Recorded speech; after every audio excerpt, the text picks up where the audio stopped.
আসসালামু আলাইকুম রহমতুল্লাহি ওয়া বারাকাতুহু। কেমন আছেন সবাই? আশা করি ভালো আছেন। দেখেন ডালিম, অনেক ডালিম দেখছেন, এত ডালিম ধরছে, প্রচুর ডালিম ধরছে, ধরে সব পুড়ে যাইতেছে গা। এই যে ডালিম, এই যে ডালিম দেখেন, একটা ডালিম আপনাদের সামনে পারলাম, পচা পচা সব পুড়ে রয়েছে। খাওয়ার মতো কোনো সিস্টেমে নাই যে একটা ফল খাইব, ওইরকম না।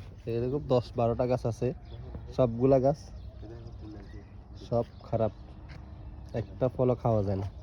আপনারা বলবেন যে এগুলা কি করা যায়, এগুলার কি সমস্যা, কি করলে এগুলা ভালো হবে, এগুলা খাওয়া যাবে, আপনারা বলবেন। ওকে, সালাম আলাইকুম।